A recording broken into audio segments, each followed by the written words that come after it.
Finally, ladies and gentlemen, boys and girls, boys, it is WrestleMania 40 weekend here in the United States, of course, taking place April 6th, April 7th from Lincoln Financial Field in Philadelphia, Pennsylvania. It is the weekend where Friday Night SmackDown, NXT Stand and Deliver, WrestleMania Saturday, WrestleMania Sunday, the Monday Night Raw after WrestleMania come together to glorify the wrestling community, which is sometimes very toxic. But we all come together as one to celebrate what we love, and that is the sport of professional wrestling. And as the 40th anniversary of WrestleMania commences this weekend, this WrestleMania, which for a little while looked like it could have been the greatest WrestleMania card of all time. And then there were some bumps in the road, which looked like the WrestleMania card may take a significant detour. Now it looks like we are back to potentially having one of the greatest weekends, not only in the history of WWE, but the history of our sport. Of course, I am Brandon Lewis, the founder, the host, the executive producer of Brandon's World. We are in collaboration with the one, the only Voltage Live. If you missed it on Tuesday, since this is WrestleMania 40 weekend, I went back and I ranked the WrestleManias of the 30s. WrestleMania 30 all the way for WrestleMania 39. I ranked it on memorability, the site of the show, the best moments, the theme song, everything you can think of. As of course, the WrestleMania 40 theme song this year is also by The Weeknd, Gasoline, which to me is another great song by The Weeknd. But with that being said, again, WrestleMania, I ranked them with 30 through 39. Today, on Thursday, I'm going to be previewing night one, just night one of WrestleMania 40. And then tomorrow, come back to this podcast, same place, same time, 8 o'clock a.m. Eastern Standard Time, where I will be previewing night two of this Showcase of the Immortals. So, the way I'm going to be doing this, and I'm going to be going through the card the way that I think the card should be organized. And you can see how I organize that card by the Substack link that will be posted in the description below. I do this every year for WrestleMania, where I try to predict the order of the match card. Obviously, all 13 matches / segments have been announced for the show, barring any other unprecedented, unannounced segment that happens on the show. I rank them for Saturday as well as Sunday. So, in my opinion, WrestleMania 40, maybe the biggest WrestleMania of all time, will kick off with a big match in the women's division. Maybe one of the biggest women's matches in not only the history of WrestleMania, but the history of WWE. A match they have teased for a year, that being Becky Lynch against Rhea Ripley. Rhea Ripley defending the Women's World Championship, the championship she won just about a year ago, at that time being the SmackDown Women's Championship against the Queen Charlotte Flair. Now she takes on the man Becky Lynch, who obviously had to go through an elimination chamber to get this opportunity. Becky Lynch has not been in the title picture a ton. As a matter of fact, she's rarely been in the World Championship picture since she, took on Bianca Belair at SummerSlam 2022 and then turned babyface. She's been in a lot of non-title feuds as of late with Nia Jax. She's been involved with Liv Morgan. She did hold the NXT Championship at one time in a pretty good feud with Tiffany Stratton. But now the man Becky Lynch, who I've gotten her book and I've started to read, it's fantastic. If you have not read the Becky Lynch biography, if you will, on Not Your Average Girl, I suggest going to Amazon or your local bookstore and picking up a copy of that book. But this is really Mami versus the man and who goes out on top. And Rhea Ripley has been so dominant over the past year on Raw. She's taken out pretty much everybody on the roster. But as a heel, she's actually being cheered as a gigantic babyface. The crowd loves Mami, and it'll be very interesting to see what happens here in terms of the fan dynamic with a beloved Lynch, but also the beloved Ripley. And I think these two women Last year, Ripley and Flair stole the show on WrestleMania Saturday. I think it's a perfect spot, perfect opening to kick off the show. And I do think that Rhea Ripley, needs some new challenges. And I think that this will be where we sort of plant ourselves for potentially the breaking up of the Judgment Day. And that being where Becky Lynch will walk out of WrestleMania 40 as your women's world champion. And I think for the first time in approximately 2 years, the man, Big Time Bex, holds gold in WWE. The last time she held main roster world championship gold when she lost the Raw Women's Championship to Bianca Belair at WrestleMania 38. Then we get to a tag team match, basically featuring the LWO against Legado del Fantasma, except it is going to be Rey Mysterio teaming up with Dragon Lee, who many people obviously think is the next Rey Mysterio, who had some real momentum there in the back half of 2023, has definitely slowed down since then. They take on Santos Escobar and Dominic Dirty Dom Mysterio. Now, I think this tag team match was made because there was not a ton of room to put Dom on the card. I don't know if WWE necessarily wanted to repeat Ray versus Dom 2, especially when we're getting Roman versus Cody 2, night 2. I don't know if you want to do, father and son again. That may be, especially because Jay and Jimmy Uso are on this card. I would have been perfectly okay with it. I do think that Ray and Dom 2 does need to be happen. I think that Dom, I was surprised last year that Ray alongside Bad Bunny was able to go over here and beat Dom. Does Dom get his revenge this year? That's a big question, because ever since this sort of faction warfare broke out between the Latino World Order and Legado del Fantasma, of course, Santos Escobar turning on Rey Mysterio in about November, it's really been, Carlito and Joaquin Wild and Cruz del Toro against Angel and Umberto. And now they've got, Zelina Vega involved with Alexa Lopez. But, this feud seems like it's been going on for way too long. I thought the Rey versus Santos Escobar match on SmackDown was going to be the end of the feud until Dom got involved. Then I thought it could have been Dom versus Rey one-on-one, but as we saw, Dragon Lee got involved on behalf of Mysterio, and now we're here at this tag team match. I'm going to go ahead and say that the heels go over here. I think Dom will get his revenge on Rey, and this is going to be a very good tag team match, but it certainly does not have the hype that it does last year, which was Rey and Dom one-on-one. Then we get to maybe one of the most interesting matchups of the night, that being the six-pack challenge for the Undisputed Tag Team Championships. And I, like many people in the wrestling community, do believe this is the way that WWE is going to break up the Raw and SmackDown Tag Team Championships, because if they do not, then in my opinion, there's going to be no other feasible / plausible way to get them to break up unless you do it in the draft, which to me would just be lazy booking. And we've seen under the Triple H administration, we don't have as much lazy booking anymore.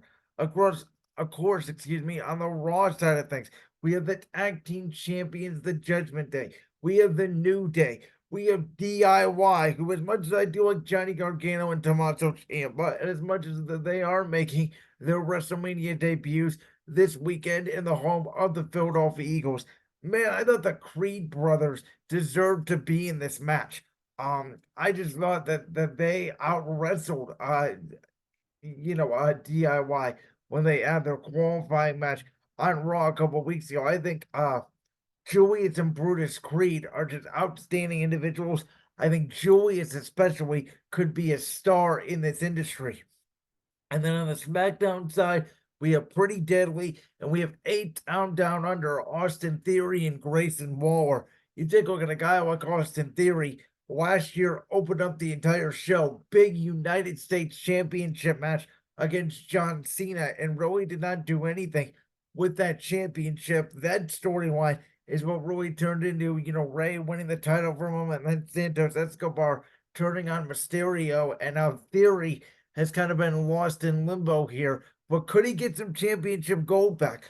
I do think what they're going to do here is R-Truth and The Miz. Awesome Truth are obviously in this match from the Raw side. I think they are going to pull down just the Raw Tag Team Championships. I think would fit R-Truth's gimmick absolutely perfectly, and it would make total sense.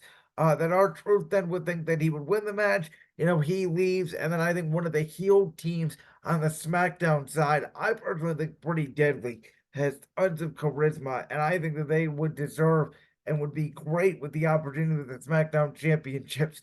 That's who I would put there as the tag team champions. And about 2 years ago, when it was RK Bro versus the Usos for that Undisputed Tag Team Championship match, at the time there was not a ton of teams on Raw or SmackDown, and so them becoming, essentially one championship did make sense at the time.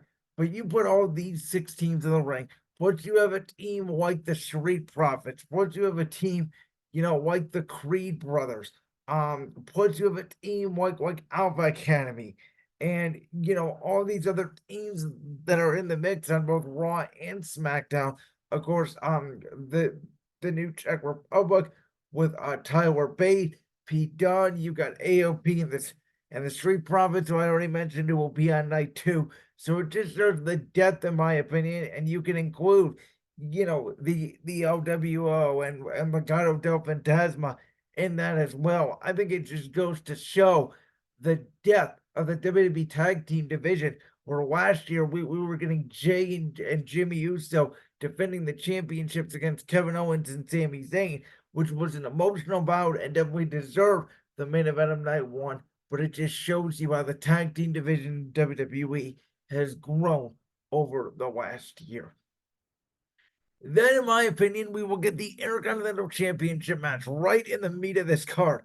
Gunther and Sami Zayn, who obviously won a gauntlet match, had to overcome Chad Gable in the last part of that match. And Gable has been helping Sami Zayn get ready for Gunther. We know Gable's history with Gunther. We know a lot of people wanted Gable to be the one to defeat Sami and give Gable his, one-on-one moment against Gunther at this WrestleMania. But I don't think WWE is ready to take the championship off the ring general yet. And this is what I've been saying in WWE about the death, of talent. Everybody, including myself, wanted LA Knight instead of Damian Priest to win the Money in the Bank ladder match last summer. Well, you take a look at a guy like LA Knight and a guy like AJ Styles, who will obviously participate on night two of this WrestleMania, and you take a look at the championship picture. There are so many guys that could be involved in a United States Intercontinental Championship sort of mid-card multi-man match. But at the top, Roman Reigns, Cody Rhodes, Seth Rollins, Drew McIntyre, CM Punk when he returns. Like, these are big, big options down the road. And as much as people want Gunther to be the reigning, defending, undisputed world heavyweight champion, I think that he sort of graduated out of that Intercontinental Championship class because he's held it for, close to 700 days. I just think at the top right now, those names that I mentioned, and it's no slight to Gunther, who is absolutely spectacular and, does train at this specific sport 365 days a year and does believe that WWE and the sport of professional wrestling is his blood. Gunther is just so perfect right now, I believe, in that mid-card role, and there's just too much at the top for him to be world champion. I think the story with Sami and Gable is excellent. I do think that maybe eventually they do get back to Chad Gable, but it could be, at WrestleMania 41. We know SummerSlam is coming to Cleveland. Do they give a Cleveland guy like a Miz or a Johnny Gargano even that shot at the Intercontinental Championship? There's a lot to be decided between now and then, but I think that's one of the reasons why Sami got this spot over Gable. I also think it's because, Sami Zayn, from going from the main event last year, one of the hottest stories in professional wrestling, going up against the Usos, Sami Uso, his relationship with Jay, his relationship with Jimmy, and all that was going on, to have Sami not be on this card, and Sami Zayn is a well-known name. Chad Gable is starting to become a well-known name. And I'm sorry, that's just the nature of the business. In the end, I think this is going to be a great match, but I do think the ring general will retain. Then we get to the match that has been building ever since Jimmy Uso turned on his brother Jay in tribal combat at SummerSlam, potentially cost him the undisputed WWE Universal Championship against his cousin, the tribal chief out of the table, Roman Reigns. Jey Uso, Mr. Yeet himself, will take on his brother in the third ever brother versus brother match in the history of WrestleMania. And ironically, they're all 15 years apart. WrestleMania 10, Owen Hart defeated Bret Hart. WrestleMania 25, Matt Hardy defeated Jeff Hardy. Here at WrestleMania 40, I do believe Jey Uso will defeat Jimmy Uso. You know, WrestleMania, we know generally is the show where a ton of baby faces win, maybe outside of a couple. WWE wants to send the crowd home happy. And I think we've seen in the 2-night format, as of late, at least with night one, Bianca Belair goes over Sasha Banks. WrestleMania 37, crowd goes home happy. You can even go back to WrestleMania 36, which was the Boneyard match. Night one, The Undertaker defeats AJ Styles. Everybody's happy to see the dead man. I already mentioned WrestleMania 37 with Bianca Belair, but Roman Reigns retained night two.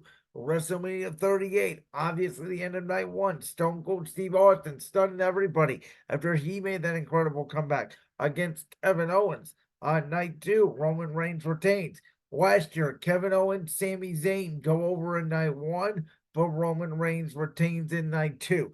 I think night one tends to be the night where all the baby faces come out. Everybody's happy to see these feel-good moments. I think Jey Uso will finally get revenge over his brother Jimmy with Solo Sikoa at ringside. Do I think Rikishi could make an appearance? I do. I don't think he was necessarily needed for a special guest referee. It could be, just for a spot at WrestleMania where he comes out near the end of the match where Jimmy is dominating Jay and Rikishi can help Jay and everybody goes home happy at that moment because I think the story here needs to be just between Jay, Jimmy, and even their younger brother, Solo Sikoa. What a moment for the Usos, where all three of these brothers, and again, Jay and Jimmy have been tag teaming for a decade, really, before even Solo Sikoa got to the big stage. Now, all three brothers are going to be able to share a moment without even their tribal chief. And so I think that is going to be a special moment. I think it's going to be a special match. Crowd waving their arms up and down is going to be absolutely spectacular. I cannot wait to see it by that nature. And so I think that this could be one of those matches like Ray and Dominic last year, where again, someone from the family helps Jay go over Jimmy. You can have Jimmy still be a part of the bloodline depending on what direction you're going with Roman Reigns and his character after WrestleMania, obviously depending on what happens in night two. But I think that Jey Uso goes over here. Then we'll get the penultimate match of night one of WrestleMania. This match doesn't really have a ton of stakes. It will be obviously before Io Sky defends her Women's Championship against Bayley on night two. The rest of Damage Control, they're going to take on the team of Naomi, Bianca Belair, and Jade Cargill, who is making her first match debut outside of the Royal Rumble. And I think having it at WrestleMania shows how high WWE believes in Jade Cargill. Though, again, I think to a certain extent, we have Becky Lynch, we have Rhea Ripley, we have Io, we have Bayley.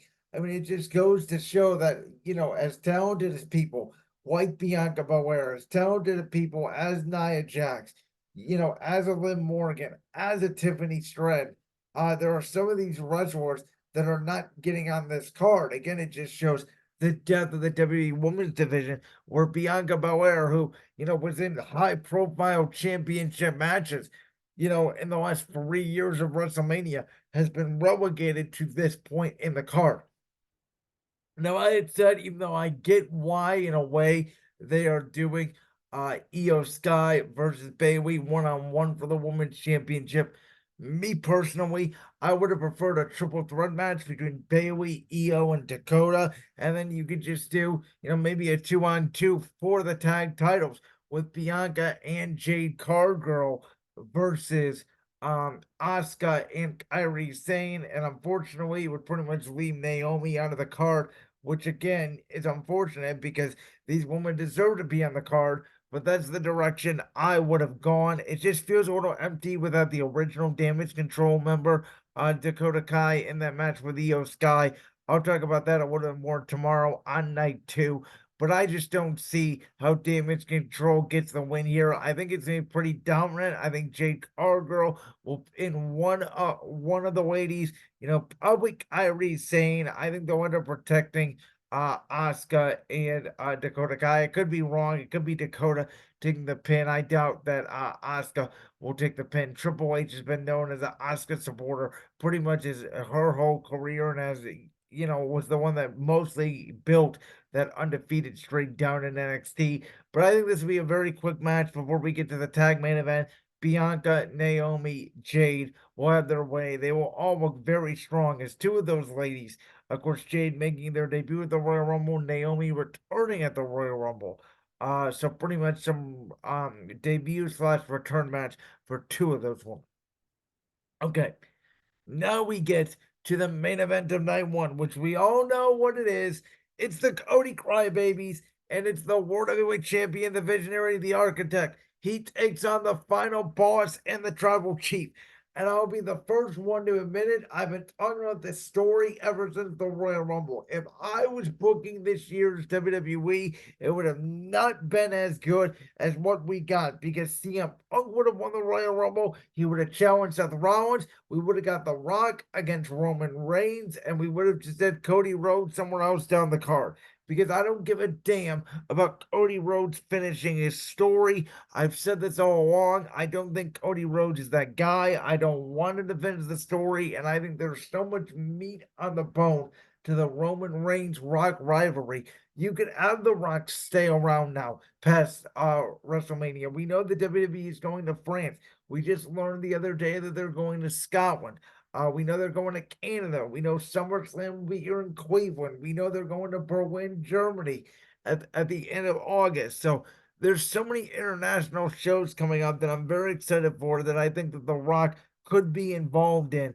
And I do think that you can get to next year with Roman Reigns being your undisputed champion. I'll make my official pick for night 2 tomorrow, but they really intertwine together here with obviously the stipulation of this match being if Cody and Seth Rollins win this match, then the Cody Roman Reigns match at WrestleMania will not have bloodline interference. But if Roman and the final boss win this match, then it will become bloodline rules for Cody and Roman. And there is a lot of talk in the wrestling community of The Rock, pretty much overshadowing the Tribal Chief out of the table, which is maybe the story that they are going for, as I have agreed to some extent about The Rock and just how good his final boss presentation has been. And this is really, in my opinion, brought back old school WWE and has brought a lot of casual fans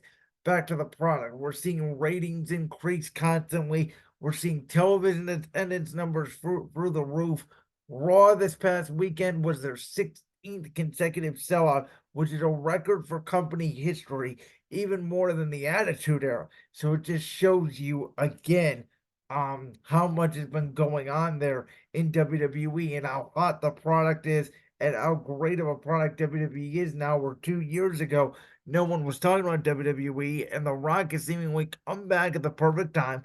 WWE has been able to shift really ever since that press conference in Las Vegas. They have made WrestleMania 40 a huge deal, and they have made night 1 implications directly affect night 2. That is not only for the main event, but it is for what will most likely be the opening match. A little bit of a spoiler for tomorrow's predictions, but that being for the World Heavyweight Championship between Seth Rollins and the Scottish Terminator, Drew McIntyre. At the end of the day, I'll say this, and this may spoil my predictions for tomorrow. But if I had to guess, whoever wins night one will more than likely lose night two. And I do think that this story that they have been told with Cody and The Rock now is almost as big, if not bigger, than Cody and Roman. The whole point of it, obviously, The Rock wiping Cody Rhodes' blood off his tears. About The Rock, whooping Cody Rhodes with that belt, and The Rock telling Mama Rhodes that he is going to, give her that weight belt with the blood on Cody. What I could see WWE doing here is a storyline where Cody is so focused on The Rock, he pretty much forgets about Roman, because that seems like it could be happening. And while I do think we could get a Cody Rhodes versus Rock one-on-one match down the line, I think Cody Rhodes will actually pin The Rock in the middle of the ring, as I have predicted all along. If you've been hearing me talk about, the road to WrestleMania, essentially ever since this match was announced, my opinions have mostly stayed the same on it, which is I understand what they were doing at first. I understand the way they pivoted now, and this story, I think, has grown to something that we all, as fans, didn't even ever expect.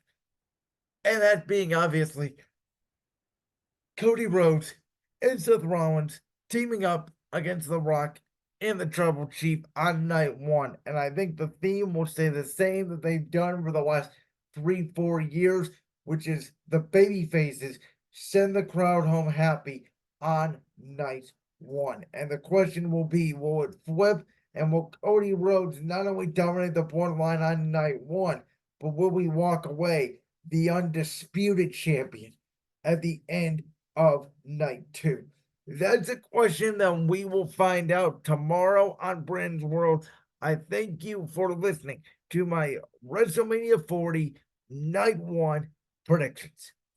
Again, to recap, for the first night of WrestleMania 40, I have Becky Lynch winning the Women's World Championship from Mami. I have Dominic Mysterio and Santos Escobar going over Rey and Dragon Lee. In the tag team 12-person ladder match for the titles, I have R-Truth and Miz winning the Raw titles, but they only grab the Raw titles. Pretty Deadly will grab the SmackDown titles to separate the championships. The Ring General will knock off the Underdog from the Underground. Jey Uso will get revenge on his brother Jimmy. Jade Cargill, Naomi, Bianca Belair, they defeat Damage Control. And then Cody Rhodes knocks off The Rock in the middle of the ring in the Bloodline tag, and him and Seth Rollins stand tall to end WrestleMania Saturday. And again, tomorrow on Brand's World, I will preview WrestleMania Sunday. As always, all my social media links are in the description below. We are in collaboration with the one, the only Voltage Live. I hope you enjoyed me talking about night one. We'll see you tomorrow where I break down night two. And like that clip from the Brand's World podcast? If so, make sure you go down there and hit that subscribe button. While you're down there hitting the subscribe button, make sure to also hit the notification bell so you never miss another upload. And make sure you check out all the other clips from the Brand's World podcast right here on YouTube.